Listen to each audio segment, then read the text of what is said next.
Thank you, Anna. I mean, it's a very tough day for the Jeopardy staff, crew, all of his fans, but especially, as you mentioned, Jeannie, his wife, we've been with for 30 years. They are truly a love story.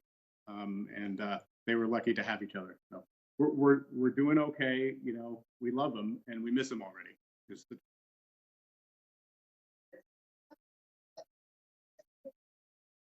You know, he was. I sent him a note late yesterday. I think this will explain kind of who the man was. He was the most professional person that I've ever worked with in any capacity. Here he was battling cancer, pain, chemo, exhaustion, but you couldn't tell when the cameras rolled.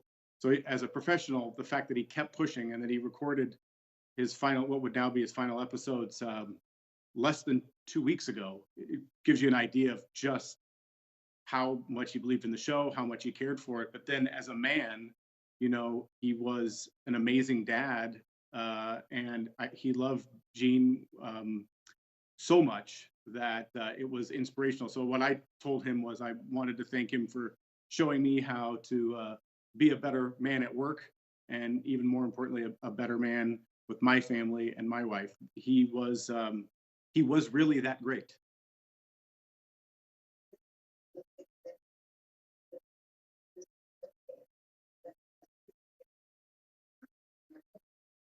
Right.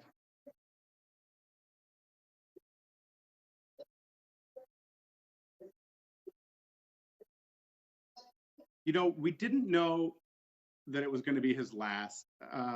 It was the first time he'd ever. We did. We usually do 5 shows a day. He did three, and then two on Monday, and then Tuesday. He was in pain, and we knew it. He had had surgery.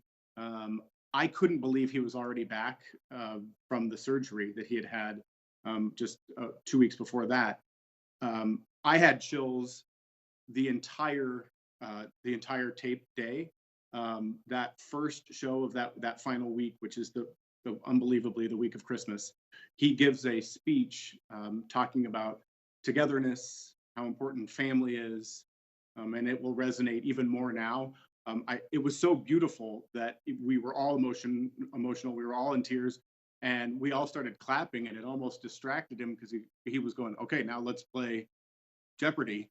But it was one of those days. It was just he was at the top of his game, even though clearly he was very ill.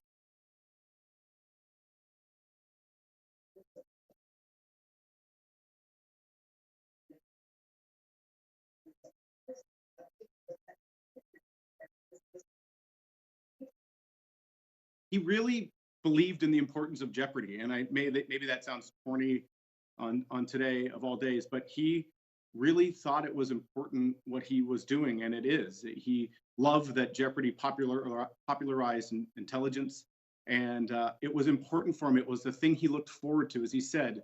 A lot of different things comes with being a TV star, but that time when he was in the studio, that 30 minutes where he was hosting the game, he loved it, and that's why he kept driving himself to do it.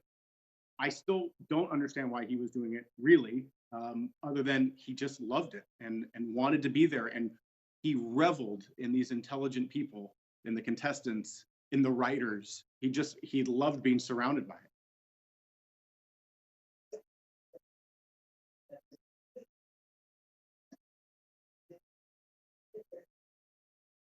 You know, I think he really became synonymous with the show in that he really was that smart. He was self-deprecating about his intelligence and saying, "Oh, I would probably get 50% of the answers."